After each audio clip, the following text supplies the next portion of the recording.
rise if you're able and join me in the Pledge of Allegiance on the Liberty flag that's hanging around here behind the screen. I pledge allegiance to the flag of the United States of America and to the republic for which it stands, one nation, under God, indivisible, with liberty and justice for all. Thank you. Roll call. District 1, Commissioner Cinnamon. Present. District 2, Commissioner DeLarge. District 3, Commissioner Mace. District 4 and 5 are vacant, I believe, still. Unless, yeah, okay. Libertarian Party, Commissioner Stewart. Present. Green Party, Commissioner Wicks. Present. Republican Party, Commissioner Straybold. Present. County Administrator, Commissioner Smith. Present. Democratic Party is the chair, and I am here. And Director of Elections, Hargrove. Present. And with Commissioner Stewart's arrival, we do have a quorum. It's getting harder with all these empty seats. Is there anybody in the audience that would like to address the commission? Seeing and hearing none. Are there any comments, corrections, or changes to the meeting summaries that were distributed? Hearing none, they'll stand as presented.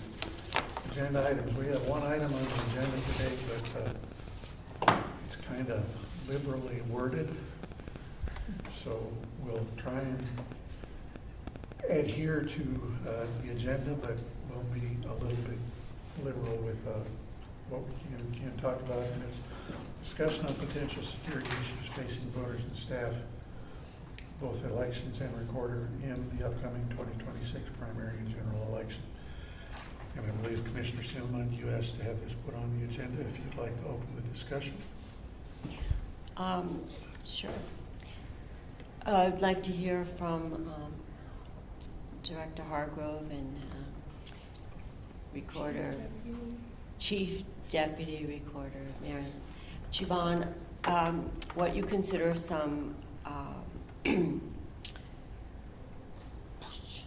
issues facing your staff and voters for the upcoming elections. Okay. Security issues. Security issues. Mm-hmm. Okay. So typical, Commissioner Cinnamon. I believe that first and foremost, I guess in my 31-year career, you know, as we think about elections, the security of staff have become an issue because of mis and disinformation, right? And, you know, sometimes that turns into people doing things that are just ridiculous. So bum threats are becoming more prevalent. We didn't have bum threats here for the last election, but for elections in other states, even this year, there were bum threats, not only to the offices and the Secretary of State, but also polling places. So now they're targeting polling places for these types of things. And, you know, is it really a security and safety issue? Yes, but to me, it's more of a threat to the election, because whether or not they're saying that, okay, I'm doing this for the sake of democracy, you know, because, you know, they are, doing things, nefarious things to change the votes, they are impeding the election process. So when these things happen, you have individuals who may leave election offices, right? And so then you lose people because of that. And then the fewer people you have, the more opportunity for someone else to do something nefarious, and for election results to be reported that much slower, right? So we want election results quicker, you know, we want things faster, we want the election to be secure and safe, but at the same time, we're running people away from elections who can actually do the job. So, you know, the threats that are out there towards offices, You know, we did have that in 2024. You know, now we have to start thinking about that.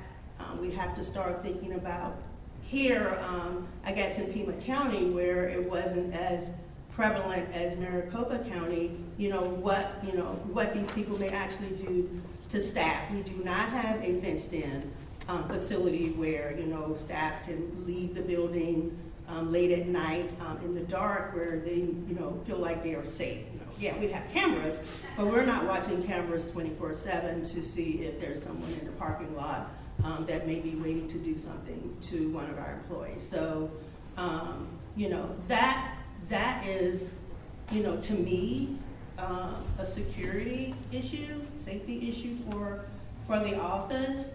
I feel like internally we talk about things a lot, and you know, I'm bringing up things more and more that we can do, and we're trying to harden the interior of the building and the processes that we go through, checking people in. You know, at one point we did allow observers in the counting room to bring in cell phones, you know, or maybe some other things, and we do not do that anymore because in 24 we did have those more enthusiastic observers who came in and just were not following the rules, so now they cannot bring anything into the counting room. As far as polling places and poll workers, you know, that's a little tougher. Yes, they also face the same threats that we do, but they're also facing the public more so than the elections office staff. So anybody who's coming in that may be irate or you know have an issue or you know, they show up, they seem like everything's okay, and then they get inside the polling place and they want to do something that's nefarious or threaten a coworker or something like that. You know, they have the ability, yes, to call 911, but they're on the front lines. And you know, and maybe you guys can help us with this. So you know, how do we protect them on the front lines? I mean, we can't put bulletproof glass in front of every poll worker, right? The marshal is in and outside the building all day long, you know, trying to determine, you know, what's going on, making sure that everything is secure. That's one person. And if somebody decides to do something nefarious, then, you know, that is a problem. Will somebody at one point decide to drive through a building? Okay, I'm bringing up a whole bunch of stuff that just sounds like, okay, this is crazy. But will someone at some point, because of a previous election and the turnout, you know, in that election, that it appeared that, hey, you know, the wrong party won, or this person, you know, should not have won the election, and they decide that the poll workers were the problem, right? And it's not the poll workers, you know, of course, but their poll workers were the problem, and they, you know, decide to drive through the building. You know, what does that 75 prohibited area do for poll workers inside a building where it's just a sign saying, you know, you can't come in? You know, hopefully none of this happens. But, you know, to me, those are some of the security issues, some of the vulnerabilities that we face, and it all starts with mis and disinformation. Yeah, it definitely does sound like a threat to the election integrity when polling places have to close because of a bomb threat and staffing problems. It really sounds very serious. I know I was at some polling places at the 24 general election, and the marshal, you know, there were people outside. It was just too much, seemed to be too much to ask of a marshal who's a volunteer, essentially a volunteer position to provide security for the site. So it sounds very serious. Have you thought about what measures you'd like the supervisors to take, or are there measures, have you thought about measures that could be taken that would alleviate that situation? Or there are various situations. Right. So, you know, Chair Bickle, Commissioner Senator, I believe that, you know, unfortunately, it's probably not a supervisor thing, right? It's going to, and you guys could probably help take some brainstorming on our part, but then definitely, we train poll workers on, safety and security, but it's going to become more of a prevalent thing, just like, okay, check the ID before you check the person in and give them a ballot. It's also going to be, they're going to have to almost have, self-defense classes, or give them more, we talk about, situational awareness, as kind of a buzzword, I think. But I think we need to kind of dive more into that and actually help co-workers understand that we're not just telling you to, be aware of your surroundings just because we want to tell you that, but because there may be a situation where you may notice something in an individual who is coming to the polling place that the inspector didn't notice or somebody else didn't notice, right? And, and it's not that necessarily that person woke up that morning and decided, okay, I'm gonna go to a polling place and be disruptive, but, people have mental illness and, they just may get there and something triggers them, right?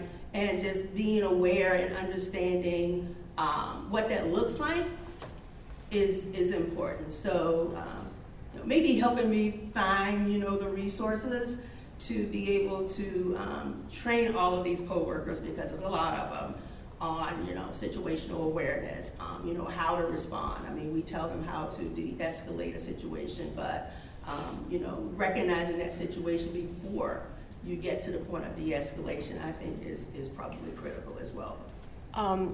Has the notion of having private security at polling places an option? Security would have to be outside the 75-foot limit as far as, the law is concerned right now. So they cannot be inside a polling place. Interesting. Commissioner Stradel? Commissioner, Chairman Bickmore, Director Cargo. Did we have any significant violence or threats of violence in the last couple of years at the polling places that you've documented?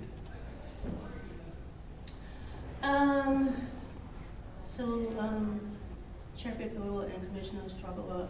No, I don't believe so. Did we? No, nothing that was reported. It's just they couldn't handle. I believe.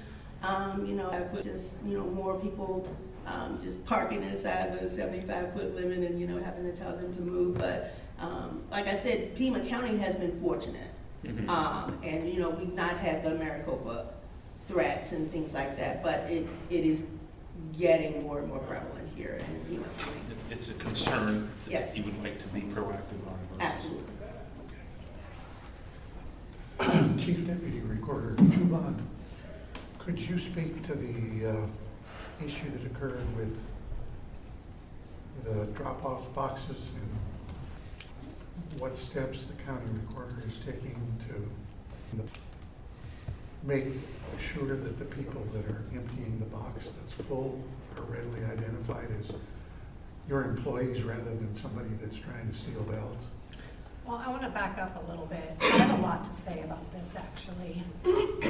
And Chair Bickle, I respectfully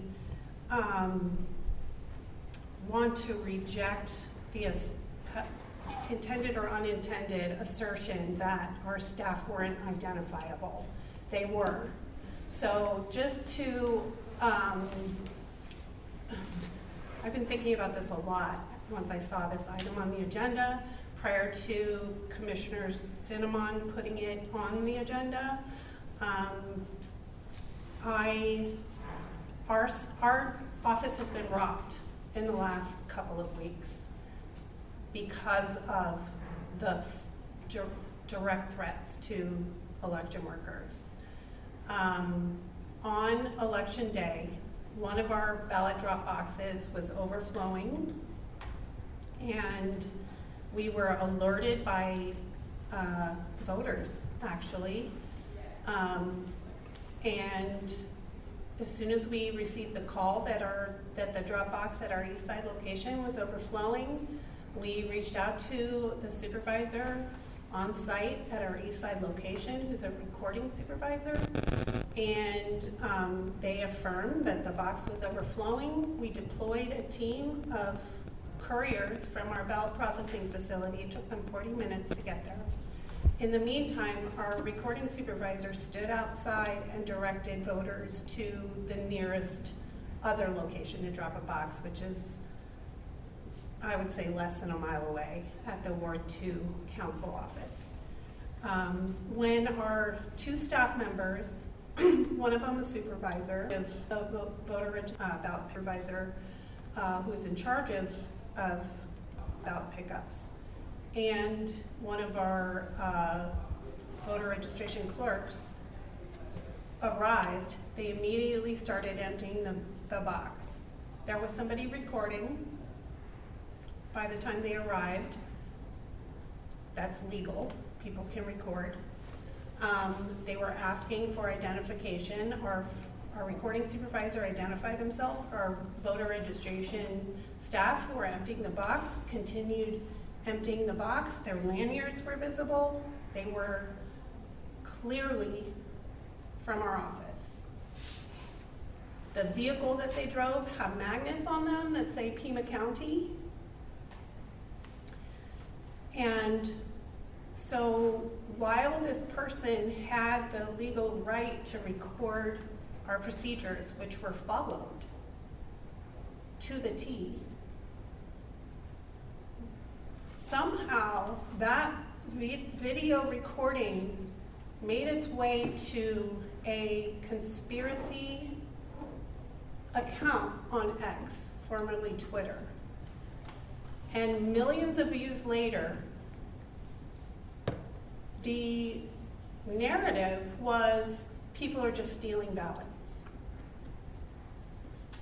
Eventually, the X platform itself debunked it. When there's misinformation, you can reach out to them and say, this is not what's happening. These are staff. They're doing the job that they're trained to do and following the procedures that they're supposed to follow. By the next morning, the staff who had emptied the box were having messages sent by their families showing them how people were threatening to shoot them, trying to find them. Who are these people? Have we identified them? Did you get their names? What do their badges say? What are they doing? I saw a comment, unless they're taken out, they'll continue to do this. There were attacks on their appearance, on their weight, which is something that our office deals with all the time. Sorry, I'm very emotional about this.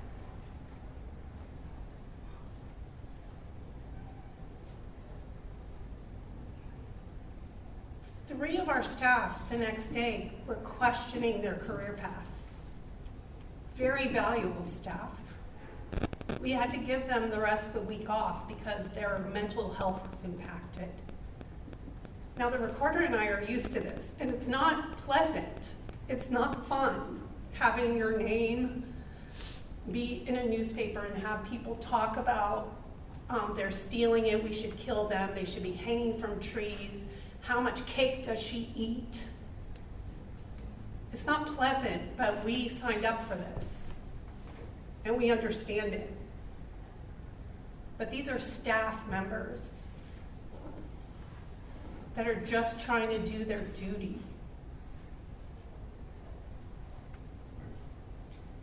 I don't know who recorded that. I do know that there are some legislators, current legislators and past legislators, that have called for literally vigilantes being at every ballot drop box. What does that tell you, vigilante? That sounds like armed. It sounds like you're supposed to stop something that's illegal that's happening. out of control. And as Director Hartgrove mentioned, this is all stemming from mis and disinformation. And our staff is talking about, I have to spill my blood for a fair election. This was an email I received from a staff member.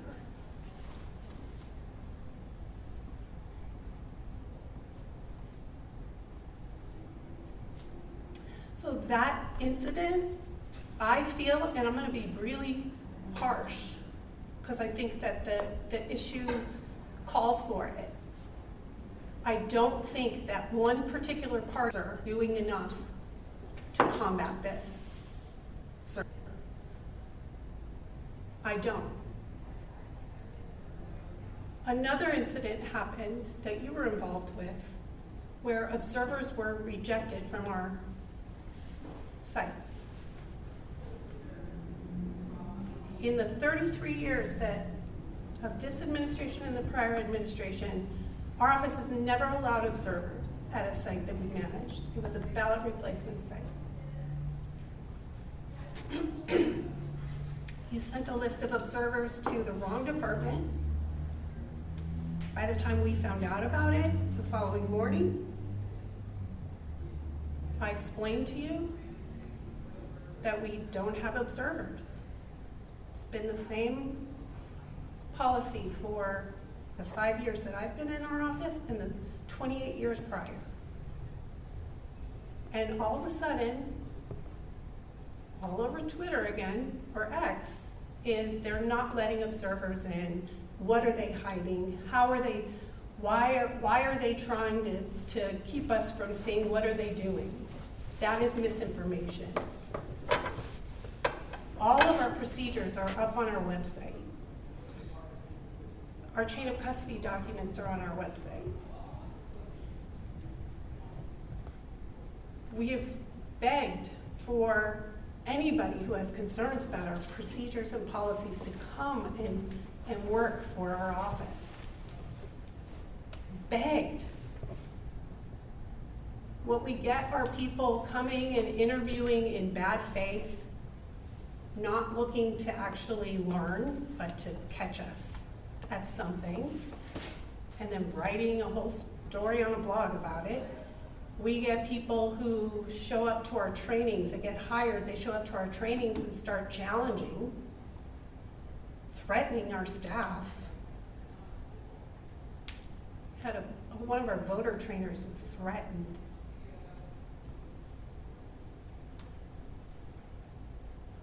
I don't think it's in good faith. I think it's political. And unfortunately, our two departments are apolitical. We're nonpartisan.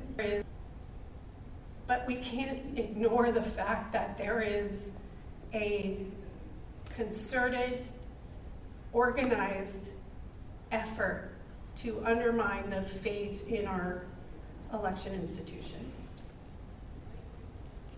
And so when we talk about how do we impact the security and safety of our staff?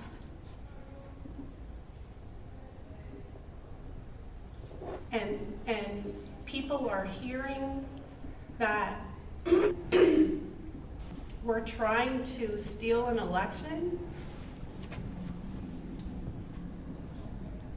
It really is only a matter of time. Chair Hartgrove talked about we didn't have any incidents in 24, and for the most part that's true, but every day at one of our sites someone yells in one of our staff's faces. Every day. We've had to call the police a few times. In this past election, the consolidated election, on election day, people were screaming in the face of one of our site captains, who happens to be one of our recording specialists who volunteered. One of two of our recording staff who volunteered to work an election, because it's really hard for us to have institutional knowledge at these sites for 3 weeks. She has shared with us she's never doing it again. don't feel safe. We do training in de-escalation, we do training in active shooters situations. We had Pima County facility security officer, former police officer, come and do an active shooter training at one of our early voting sites, and we lost about 10 people.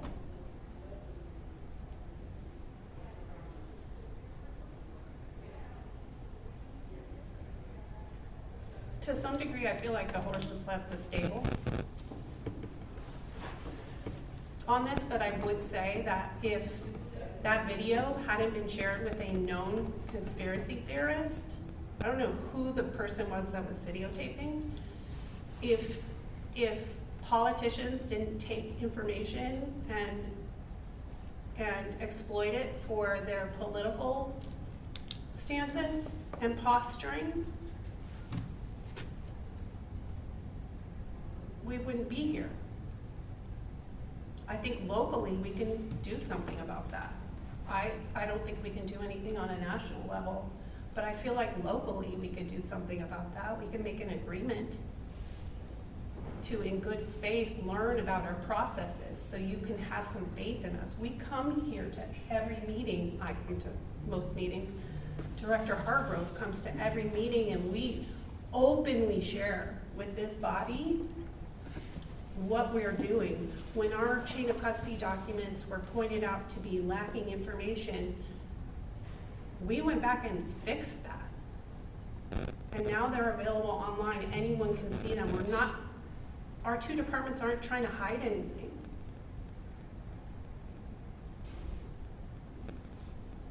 We're happy to share what we're doing. We know that human beings are doing this work. We know they make mistakes.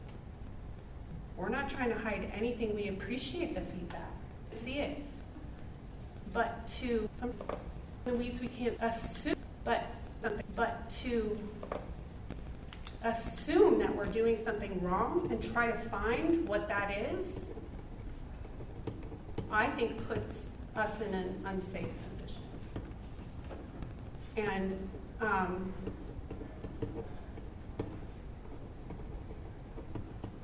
we're going to lose staff from this year. It was a small election, and we will lose staff. They're already looking, I can tell. Really good staff. Leaders.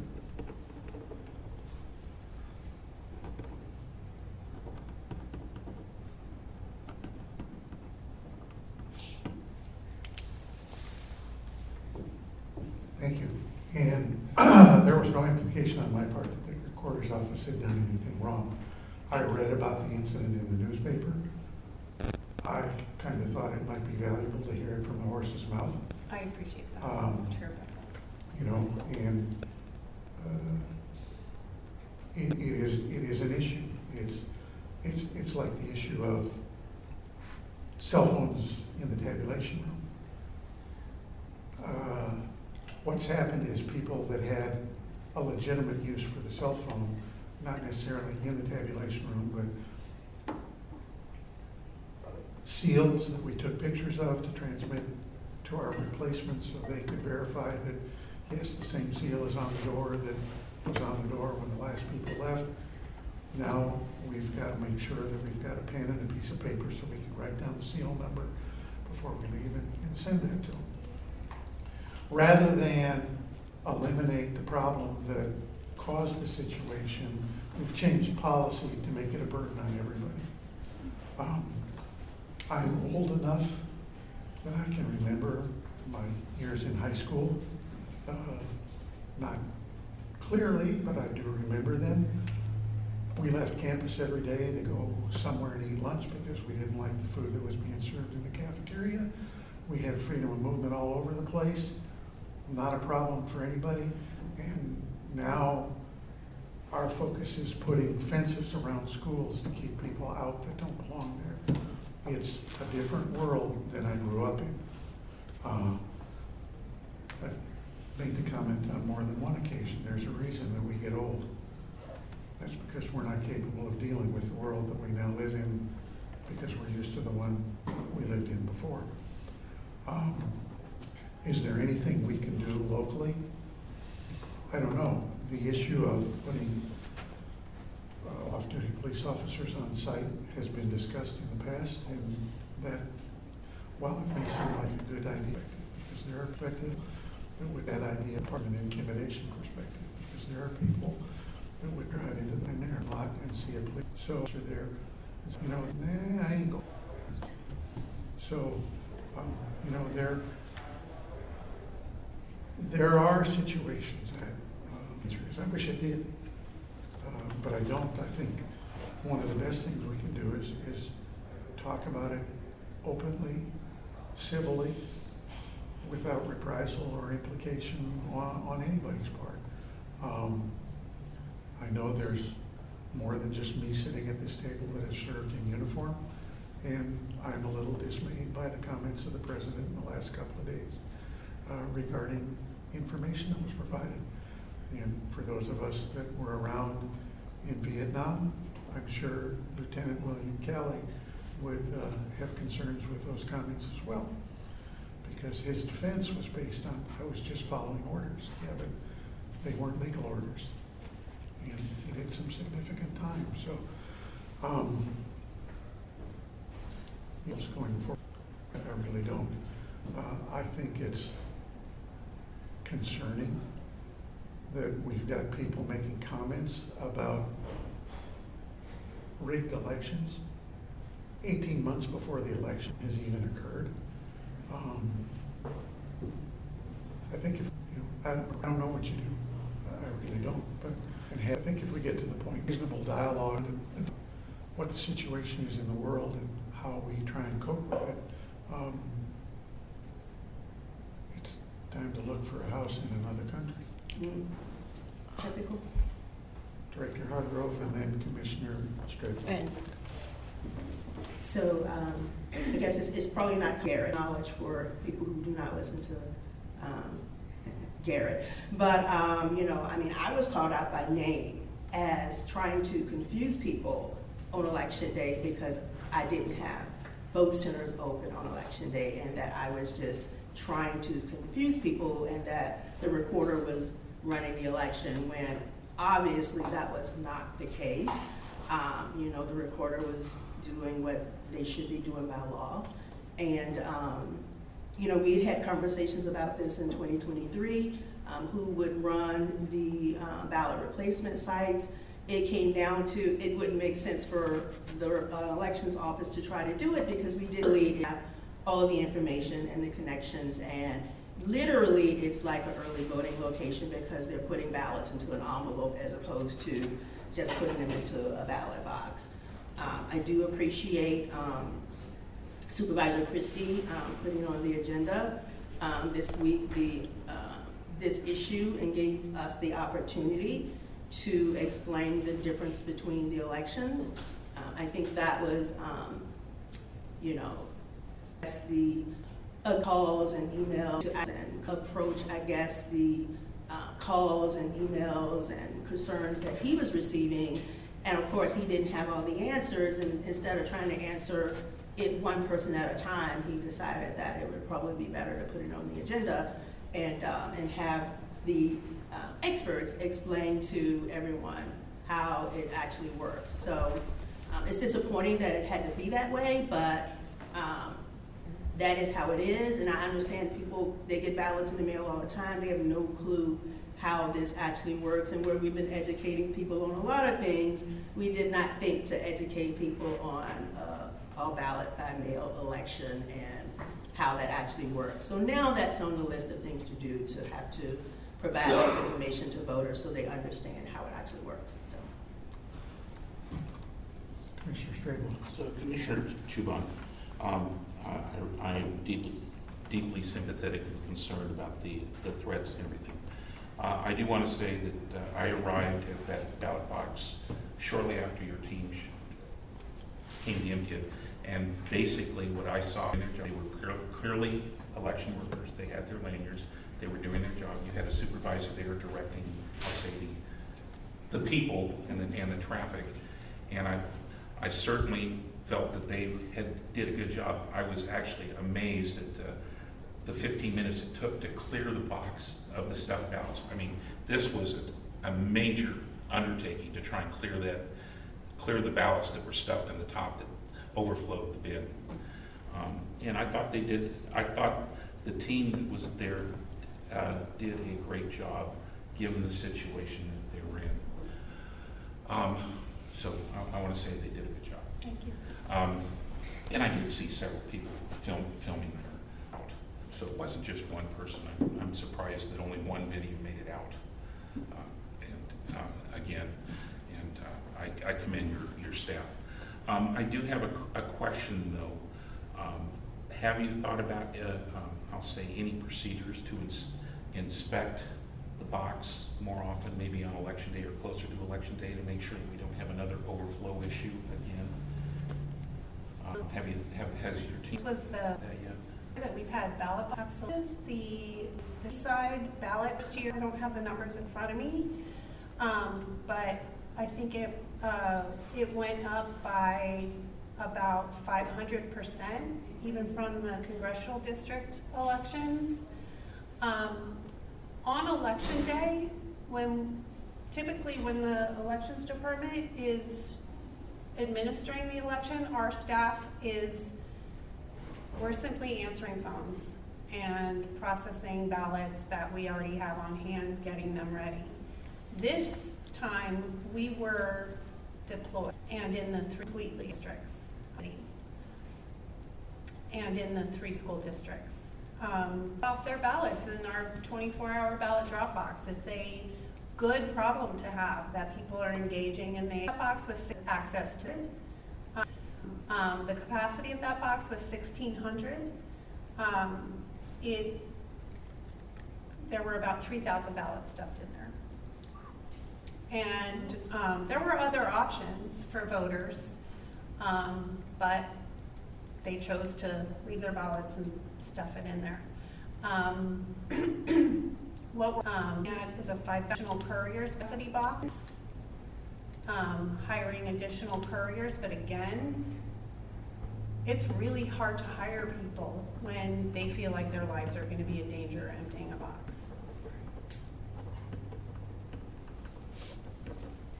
And so we're going to do everything that we can to never have that happen again. We don't ever want to deter people from using those boxes. We were the last county in Arizona to implement standalone ballot drop boxes. They're good for voters. So, you know, we've just submitted a request for a contract with a company, sole source contract with the company that we purchased the first 4 from. And hopefully we'll be deploying larger ones in our heavier traffic areas and then also throughout Pima County in the next year. Did you, Deputy Director Chuban, did you see any kind of increase in the East side. downtown drop box? Yes, Similar. there was an increase, not like the east side. The east side was exponentially higher. You know, we talk about this every day since we decided to purchase the drop boxes, and we've been planning this for 2-3 years and getting best practices from our counterparts across the state. We're looking at having them in municipal buildings like other counties do.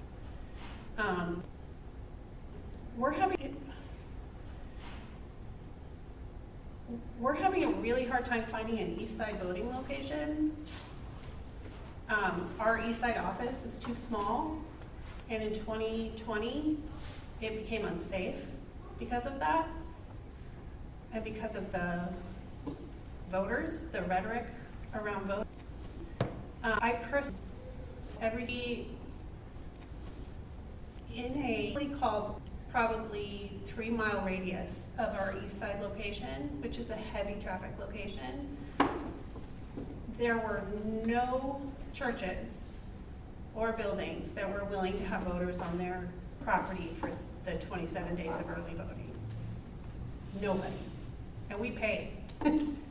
Like, we pay fees for that. Nobody who's willing to have voters on their property. The church in Sarita, where we were, I think the elections department continues to have vote centers there, we moved out of there.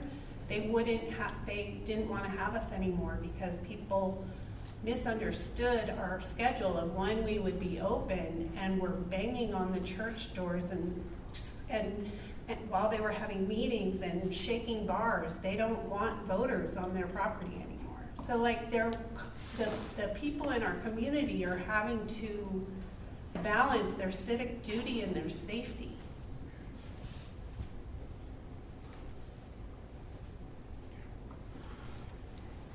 Thank you. Thank you. Going Brian? back to the She had her hand up for a while. Commissioner Cinnamon. Thank you.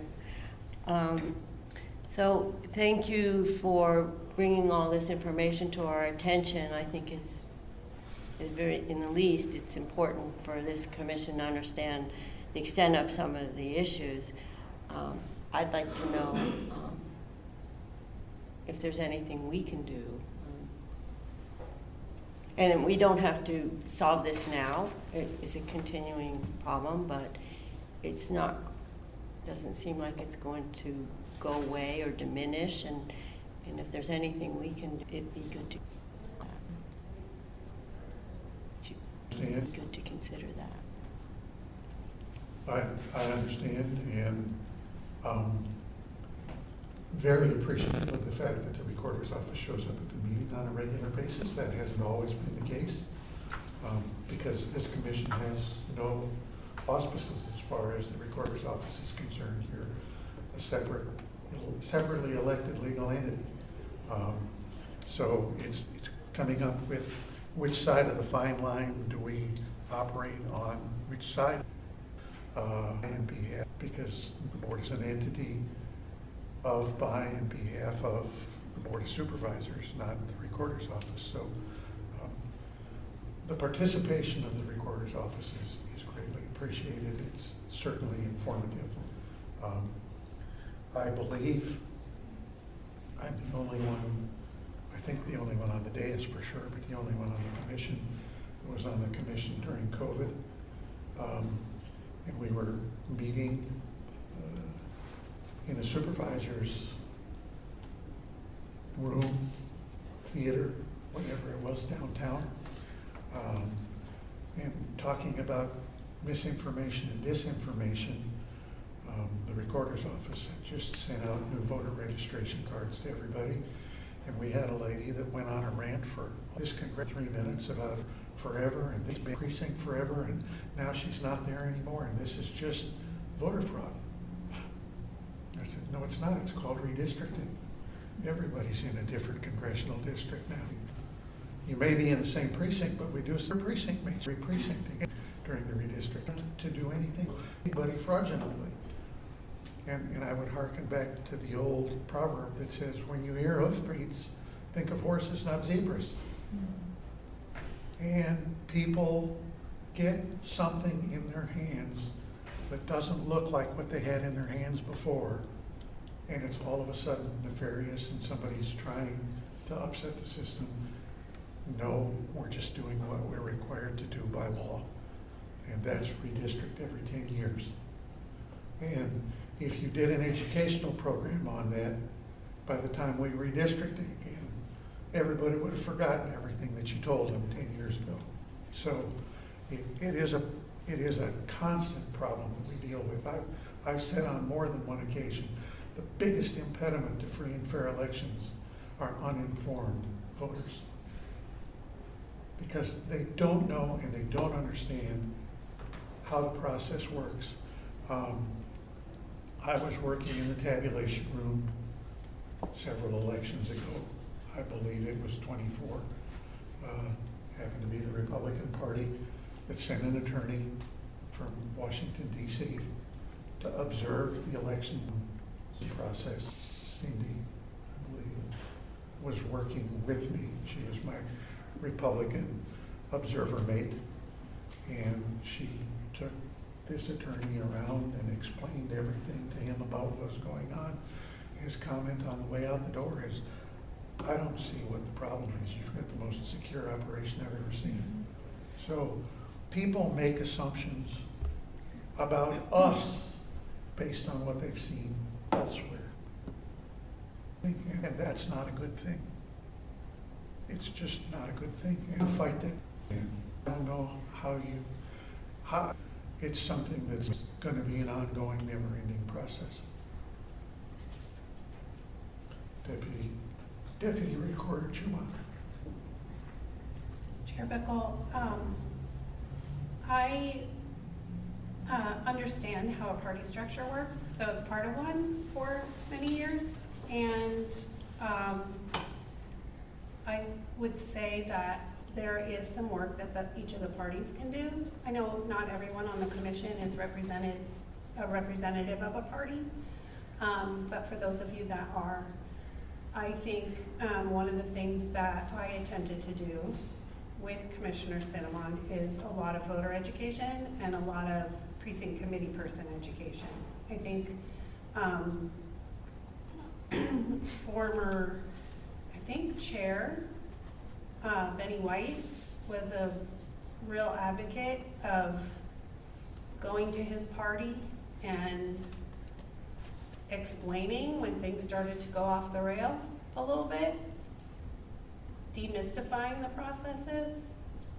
I think the example that you gave is a perfect example, educating voters and the people who knock on their doors that a voter ID card is a reflection of their voting districts.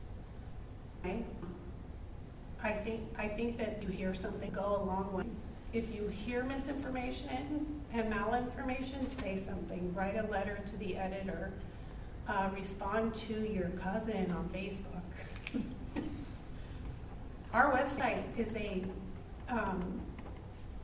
incredible resource. We have worked really hard over the last 5 years. Used to demystify the process of voting.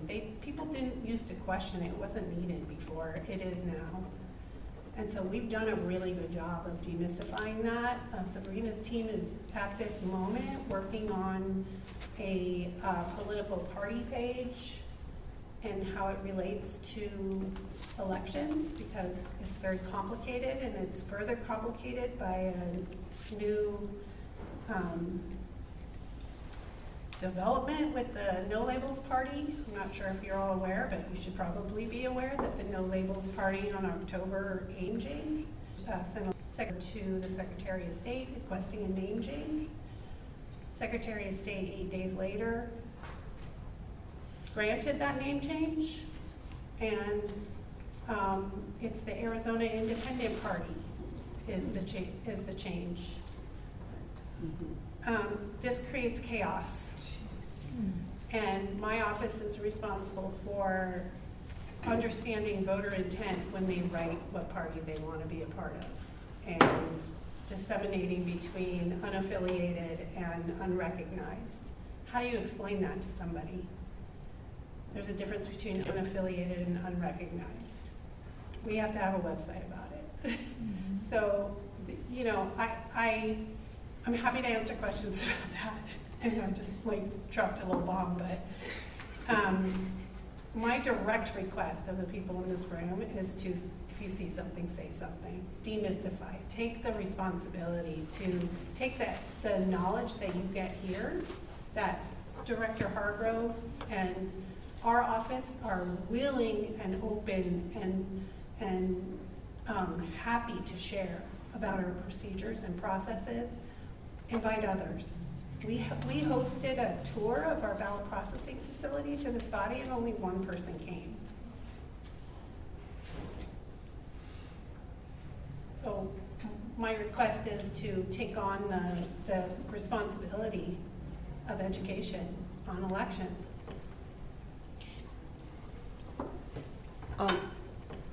Commissioner Stradla, then Commissioner Stewart, then Commissioner Cinnamon.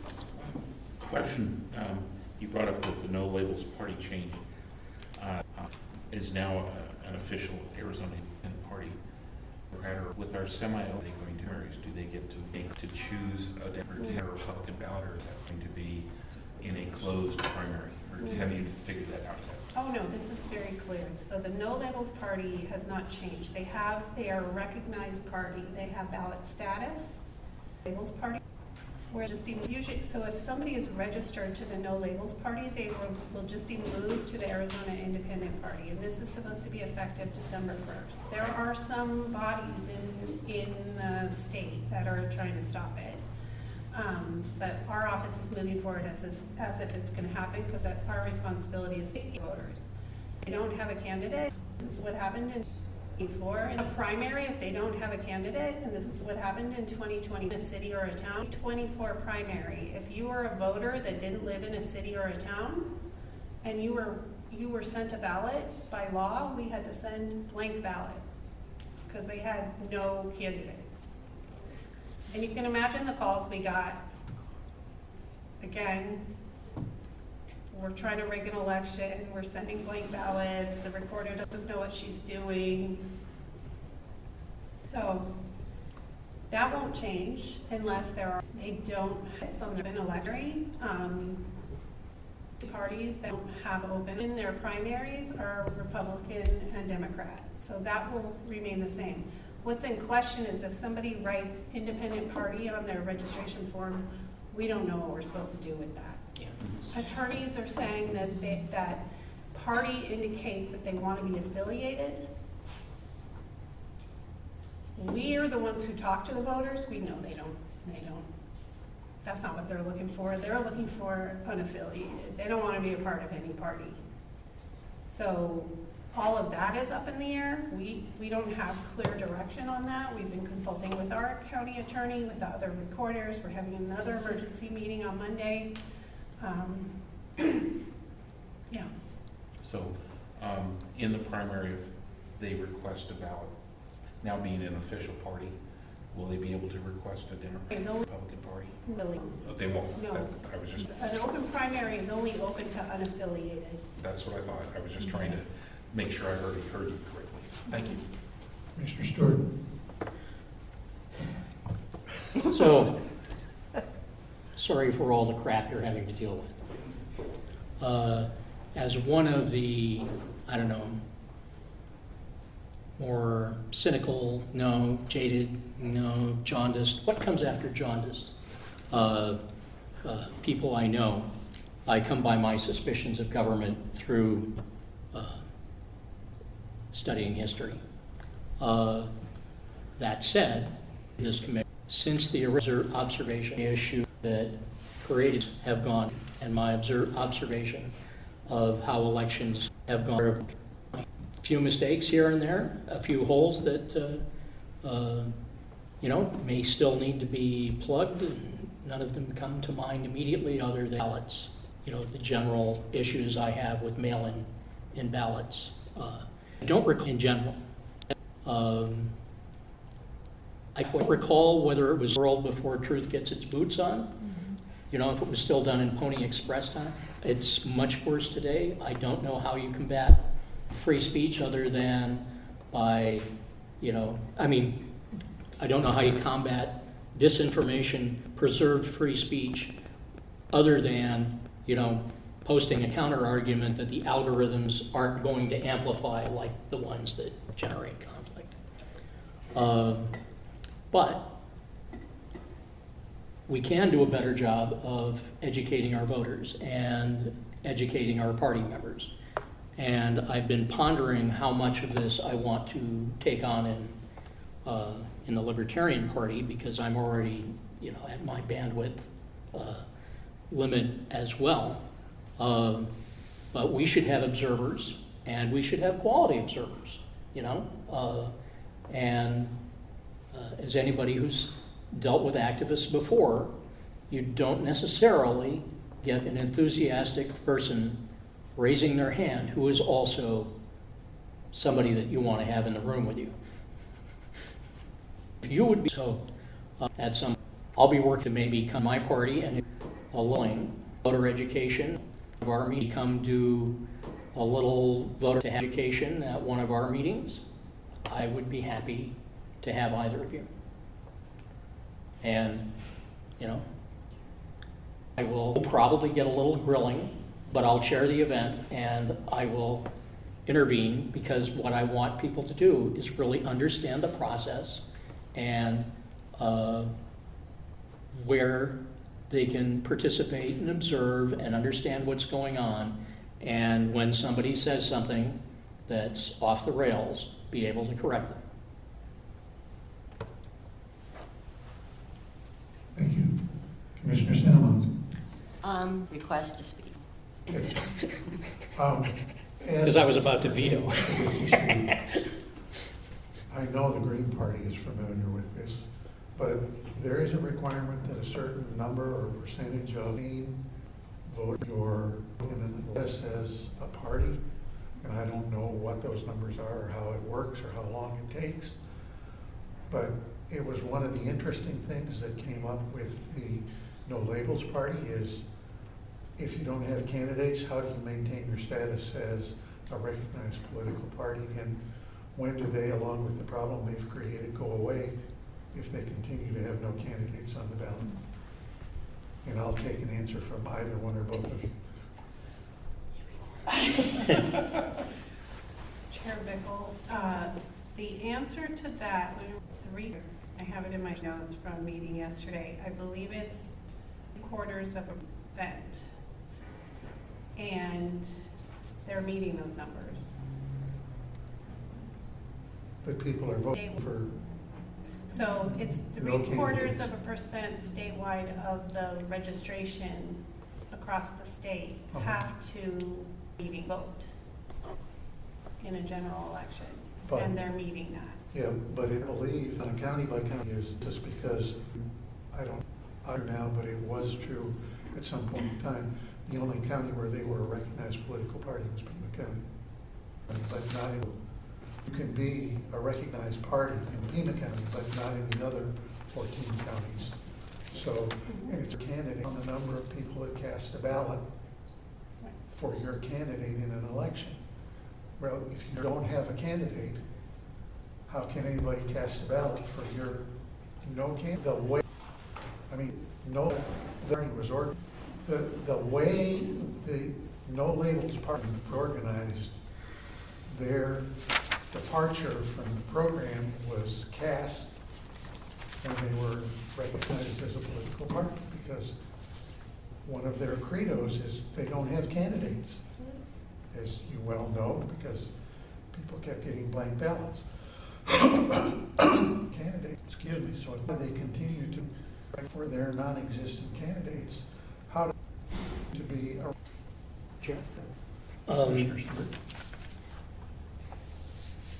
As a person who watches carefully the Libertarian Party's status as a minor party and staying above thresholds, I have not looked at recent law, but I recall that it's really based on the percentage of registered voters in that party, not whether or not they had an election. Now, there are a number of ways to get continuing party status, and one is, you petition for the first time, you get a certain number of votes, and the other is you get a certain voter registration percentage.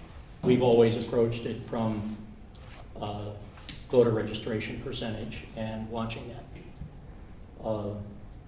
They may be good to go. I don't know, I've not looked at their numbers. Okay, interesting subject, but say it on the record. And with the secretary, I will be a member of my party on the record. I'm decision. Secretary of State being a member of my party, I'm disappointed in his decision. Muddy, I don't understand why we would muddy the waters in a time where they're already muddy enough. But this is going to cause chaos in 2026. Especially with the status that you addressed regarding, are they now members of a recognized political party and Closed primary. unwittingly don't realize that they are. So. wrong focus. Well, I was just gonna, Chair Bickle, I was just gonna address, tie it all together also, is when voters are confused, so this happens to us every day at a voting site, and I guarantee it happens when we're at a voting site, and I guarantee it happens to the elections department workers as well. Voter registration and the election process in Arizona is complicated. There are a lot of nuances to it. You have to be registered to vote to a particular party 29 days before an election. If you're confused about what that allows you to do and what election you're in and what the rules are of that particular election, so for a presidential preference election, you have to be registered for one of the parties, then unaffiliated candidates. For a primary election, unaffiliated can pick a ballot for those parties that have open elections. Confusing within that 29-day period or on election day, and you think that you deserve to have a ballot and the worker is telling you no, that's where a lot of aggression can come from. Is voters being confused about a system, and it doesn't help when things like this will add to that. It actually puts our staff in danger. Commissioner Cinnamon, turn your microphone on, please. Deputy Chubani brought up what I was asked about. So in addition, this change requires so much administrative work, changing voter registration cards, the DMV site. It's just difficult to comprehend that it could happen so quickly. And the choice of using the word independent in the party is definitely going to cause a lot of confusion, chaos, and affect the public's perception of election integrity, I believe. You know, looking at it from a logistical perspective, and it's been a while since I've registered to vote, but the DMV form, the paper form, has all the parties listed on the form. And you check the recognized political party now that we have another recognized party whose name is not. The form only has Democrat and Republican on it, I believe, at this moment, and then there's a box for other, and there's a box for no party. So on if you are registering to vote using the AZMVD now, the 5 recognized political parties will show up on there. But the paper forms currently, for this reason, because of parties gaining and losing status, recognized status, only have the 2 major parties. Okay. So if you're other than a Republican or a Democrat, you have to write it in. You have to write it in, correct. One, if I may, one comment as a minor party member. What I consistently do is tell people to engage in a political party, because independent doesn't send the kind of message to the government that you think it does. And if you're willing to work, I even suggest engaging in the 2 major parties. And you know, if you're really committed to liberty, well, you gotta come be with us, and believe me, we have lots of work for you to do, and you know, then they run out the door. So, more substantial question. You know, the big election, in my mind, coming up is the RTA election, because there's lots of money at stake. And how will that election be conducted? Is it going to be primarily through the recorder, or primarily through elections, or what? I don't understand that. Maybe that's beyond today's meeting, but we could discuss it at the next meeting. Oh, no, if we're looking at voter education, there's not a better place to start than here. Agreed. Chair Stewart, thank you for the question. This will be an all-by-mail election, so it will be administered by our office, the recorder's office. But And it that will be- includes but it early will be- voting, ballot replacement sites, and election day. But the tabulation will occur in the elections department.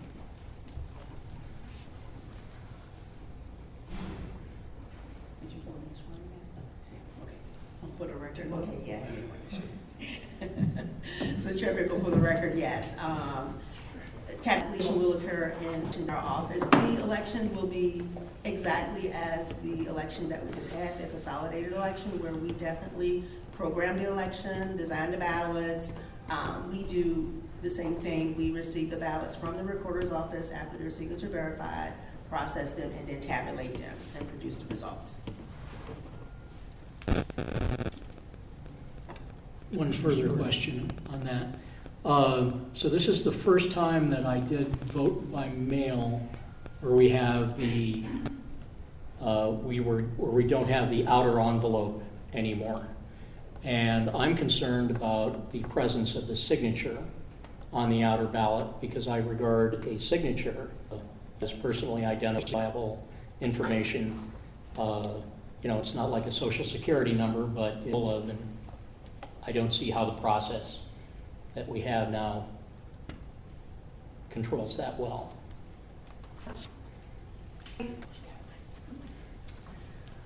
Chair Stewart, I'm happy to speak on, introduce our findings from, I think we introduced the single envelope ballot return affidavit for this Congressional District 7 primary in August. At the same time, we were administering the City of South Tucson recall election. We've done the Congressional District 7 general election, and we've done the consolidated election in November this month. We are gathering information about that and statistics. I want to be able to make an informed report on that. I believe that Commissioner Smith had requested that I report on this. I didn't see it on the agenda. So I'm happy to come back with some written materials and talk about that. I think that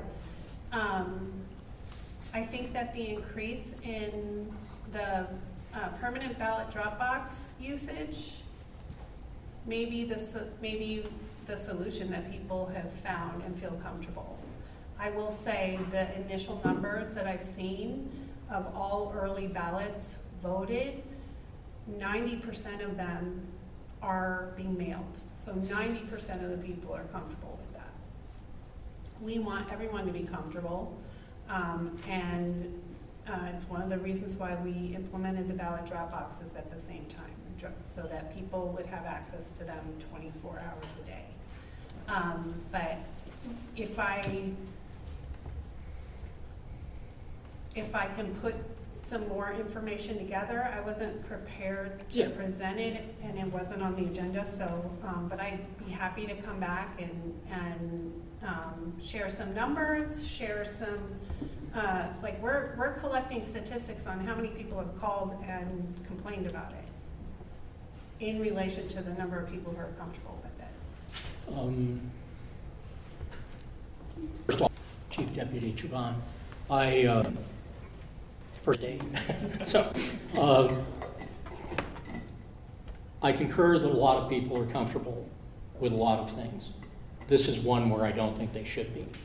So, I think, so for a future agenda, perhaps, I'd really like to somehow address the privacy, Make that, personally identifiable information, and whether or not a signature. make that suggestion during the future agenda Okay. items section on the agenda. Yeah. Fair. I may not keep everything where it belongs, but that's Yeah. fairly obvious. Commissioner Stewart's, to add on Commissioner Stewart's, Mhm. your, if you, is, and I'll supplement your agenda thing, is there a correlation between the lack of a secrecy sleeve and the, I'll say, lower voter turnout recently that we're seeing in the elections?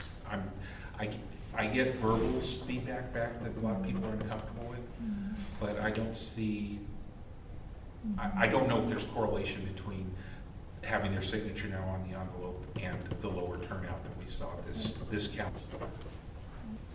Just a question more than anything else. Anybody else have anything to say? Speak now or forever hold your peace. Okay, since that was the only item on the agenda,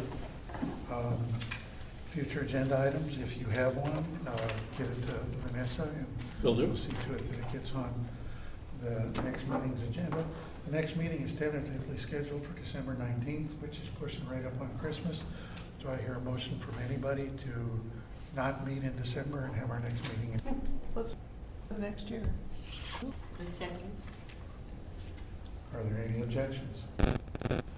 Hearing none, our next meeting will be the third Friday of January, whatever that is. Okay. And on future agenda items, election of officers. Anything else? Hearing none, this meeting stands adjourned. Thank you all for your participation. Thank you.